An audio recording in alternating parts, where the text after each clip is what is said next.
네, 시장 스포 보셨죠? 예, 개성공단 근로자들이 정상적으로 출근을 하고 있다고 합니다. 어제 북한이 군사 통신을 단절했다, 이 얘기가 나왔었는데요.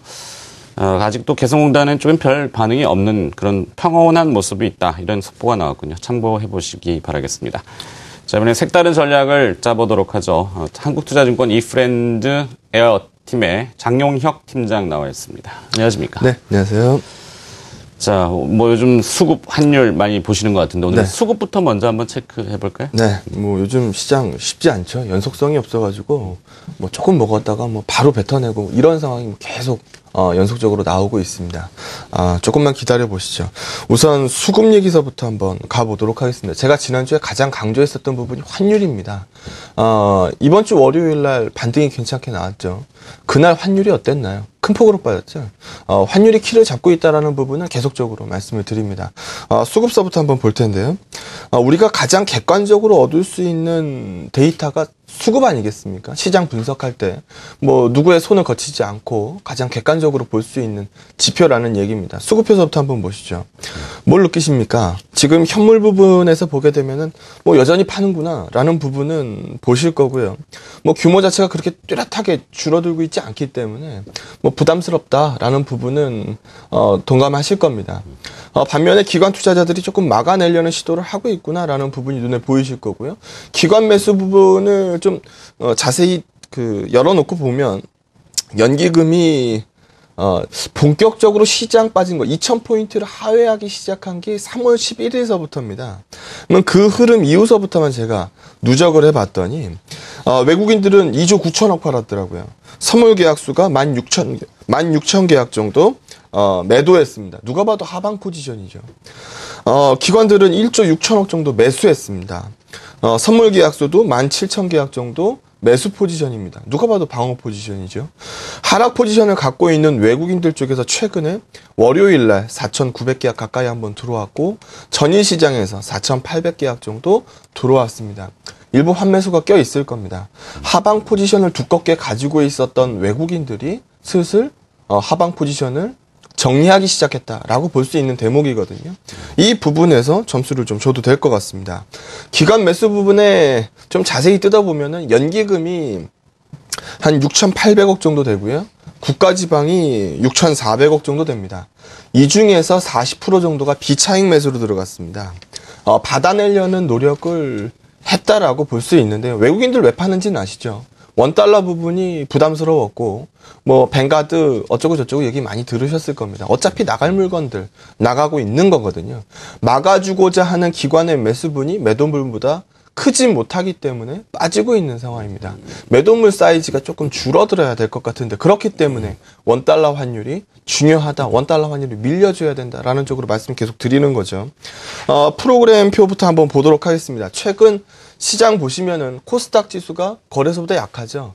코스닥보다 거래소가 강하고 거래소보다 K200이 강하고 K200보다 선물이 강합니다. 이렇게 나오면은 베이시스 개선이 나오죠. 전일 시장에서도 베이시스 종가가 2포인트를 넘어가기 시작했습니다. 2.04 콘덴고 나왔고 워낙 이론 베이시스도 높기 때문에 괴리도 부분으로 봐야 되는데 괴리도도 0.67p 플러스 상황입니다. 그런데 차익 거래 한번 보시죠. 외국인들 쪽에서 차익 거래 쪽으로 크게 변동이 없습니다. 그런데 기관들 쪽에서 움직임이 잡히기 시작하죠. 어제 2p를 넘어가기 시작했으니까 이 부분 한번 보시고요. 외국인들이 차익 거래로 두껍게 때려내고 있는 모습은 아닙니다.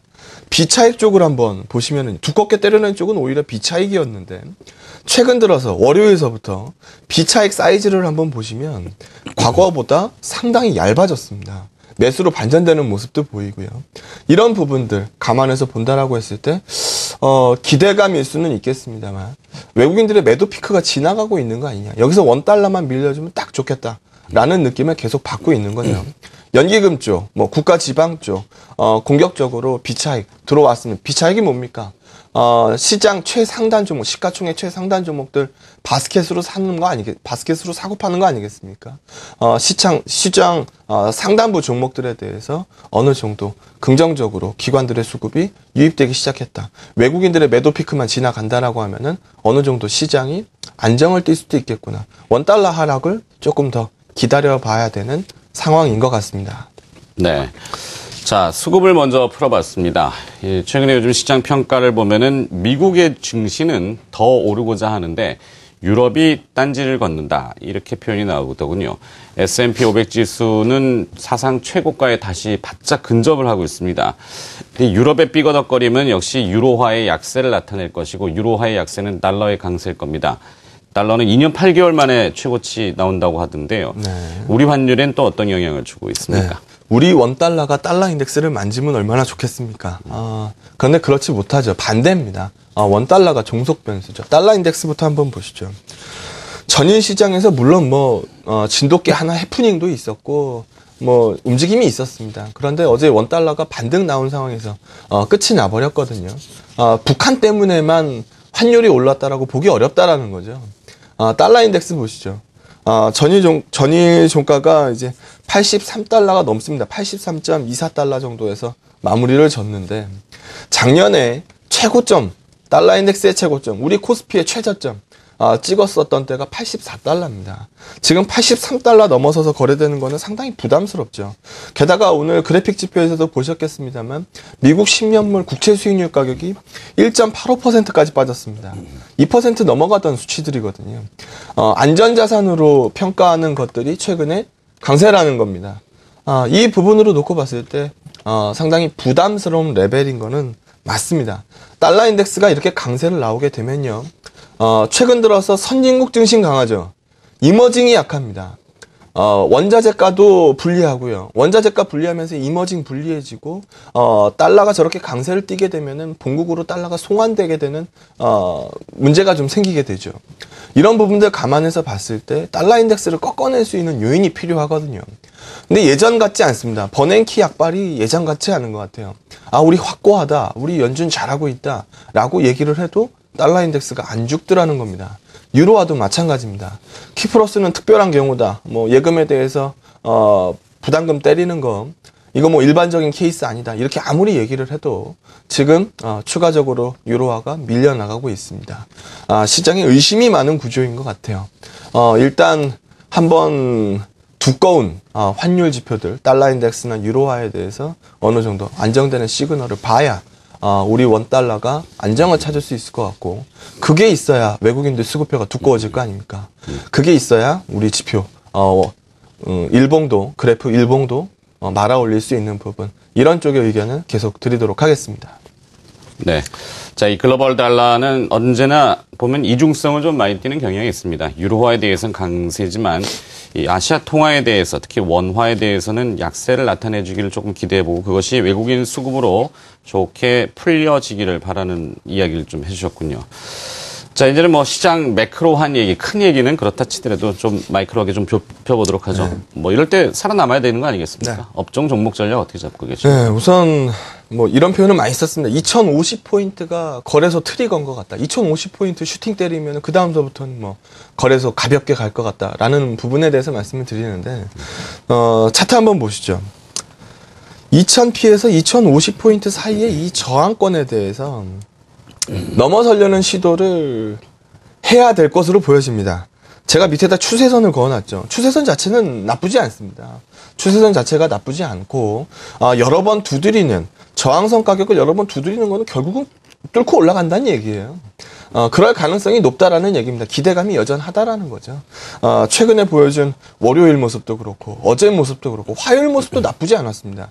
어제 밑골이 크게 다는 시장이었거든요. 기대감 갖고 있는 상황이죠. 어제 외국인 선물 덕분에 강세를 띄었던 부분인 것 같은데, 이렇게 슈팅을 보이게 되면은 그땐 투자 의견이 쉽습니다. 근데 지금 그렇지 않죠. 지금 그렇지 않다 보니까 거래소 안 부러지면 똘똘한 중소형주 쪽은 괜찮겠지 이렇게 시장에서 생각을 하고 있을 뿐입니다. 그러면 규모가 좀 중소형주 틱하고 너무 작으면 또 안 될 것 같고요. 실적 좋고 차트 좋고 수급 괜찮은 종목들 중에 골라보면 되는 거 아니겠습니까? 오늘 네페스 간략하게 한번 소개해 보도록 하겠습니다. 우선 차트서부터 한번 보시죠. 차트 보시면 18,000원대에서는 부담을 받는 모습이 있었습니다. 물론 넘어서는 모습도 있었죠. 하지만 이거 너무 오래된 얘기고요. 그 후에 21,000원이 넘던 주식이 11,000원까지 빠졌습니다. 괴로웠겠죠.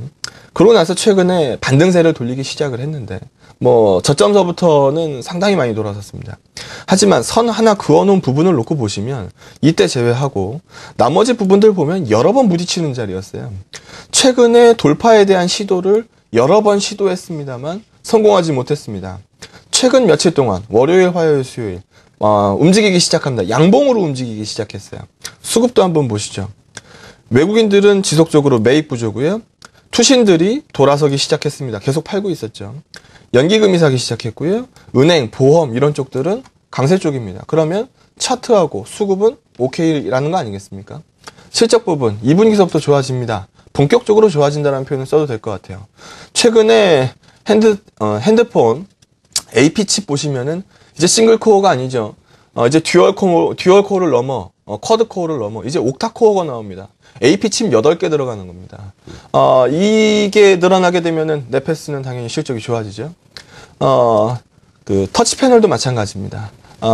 ITO 필름 하나 써서 한 장 글라스에다가 ITO 필름 한 장 쓰는 뭐 원가도 괜찮고 두께도 얇게 만들 수 있는 패널 부분에서 강점을 보이고 있죠. 예상되는 예상되는 영업이익률이 17.5%, ROE가 21%짜리 종목입니다. 그건 밸류 꽤 줘도 되는 종목이거든요. 근데 지금 밸류 10배 밑으로 받고 있습니다.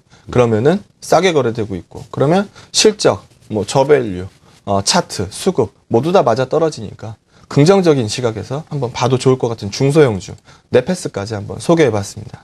잘 알겠습니다. 자, 오늘 뭐 시장 전략 큰 이야기도 정리해봤고요. 그다음에 구체적인 종목 이야기, 뭐 업종까지 한번 훑어봤군요. 네. 네, 색다른 전략이었습니다. 조금 더 색다른 전략이 나와야 되는데 시장이 좀 멈춰 있어서 자, 이 고양이 목에 방울을 누가 달 것인가인데 방울만 달리면 계속 시장은 딸랑딸랑 거릴 거라는데 그게 한 2050포인트? 네, 2050포인트. 뭐 멀지 않은 길인 것 같은데 좀 힘을 내야 될 텐데. 자, 일단 시장 뭐 계속 한번 점검을 해주시기 바라겠고요. 네, 오늘 여기까지 듣도록 하죠. 한국투자증권 이프렌즈 에어팀의 장용혁 팀장이었습니다. 고맙습니다. 네, 고맙습니다.